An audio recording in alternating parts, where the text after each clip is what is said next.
Hi, I'm Mr. Adams, and I teach photography and art fundamentals. Um, Easiest way to contact me is probably through email, which is madams@pv-eagles.org. And also, my phone number is here, and I'm on the district list of phones if you need to call me. I try to respond. The email is honestly going to be the best way to contact me. I try to contact the next day, the next morning, if I can. Sometimes it has to wait a little bit so I can make it to my prep, but I try to get to it as soon as I can. So if you have any questions, feel free to message me. Um, I teach photography, all types of photography, still life, landscape, portrait, experimental, nature, and we hit lots of different things over the course of the year. So we will be learning all those things, but we're also going to be learning how to use the camera, how to treat the camera. We use DSLR Canon Rebels, which are semi-pro cameras, which are very nice cameras. But I also teach them how to take photos using their phone.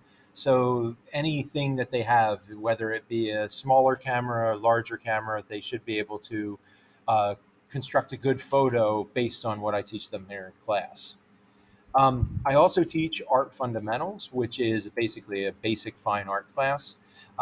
In that class, we cover different styles, different types of art using different medium, such as pencil, charcoal, watercolor, collage, clay, acrylic paint, cut paper, oil pastels, found objects, textiles, and more.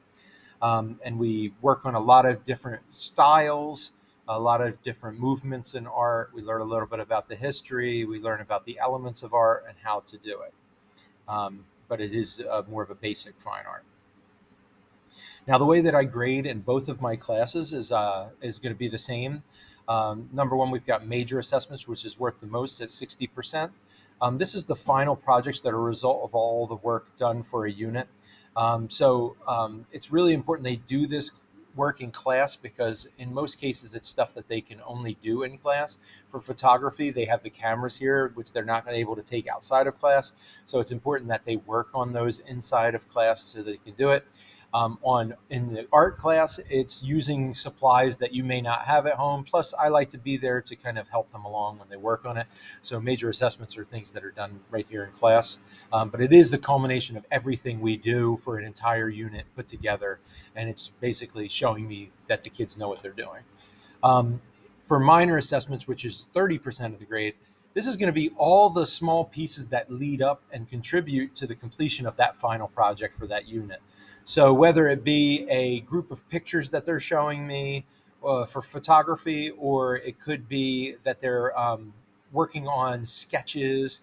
Sometimes it's bringing in supplies for art. I sometimes have them bring in still life objects they can take photos of. And in art class, I have them bring in things for collage that they could use that they find, old newspapers, things like that, which will make sense later on. But these are all the things that lead up to it. They're important to the overall project. A lot of times it could be progress that's happening on that major project that I grade them on. So a lot of times you can't skip the minor assessment to get to the major assessment. So it helps out a lot.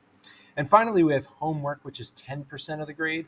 And this is going to be for the art class sketchbook assignments. Now, for that, they don't have to have a sketchbook. If they'd like to get a sketchbook, that's fine. But basically, we use a 8 by 10, 8.5 by 11 piece of paper about this size. I give it in class here. But if they want to use their own sketchbook paper that's a little bit nice, they can bring it. But just I ask them to make it that basic size or larger so it's a little bit bigger. They'll have 3 sketches a week that'll be based on a question that I give them at the beginning of the week that'll be posted on Classroom. Um, for the photography class, we have our homework is going to consist of weekly photos. Now, using either their phone or the cameras here in class, they will take 10 photos a week. Usually it's 10 photos a week based on a certain topic that, again, will be given on Classroom. I use Classroom a lot for my classes, so the assignments will be there, examples, videos explaining things. A lot of their stuff will be turned in directly through Classroom so that I could look at it digitally and we don't have to worry about losing work or anything like that. So you can always keep up on that. So if you haven't joined with the Classroom, I suggest doing that as well. And like I said, if you have any questions for me, feel free to email me. and or we can kind of schedule something later on. All right. Have a good night, and I'm excited to have your student in class, and hopefully we have a great year.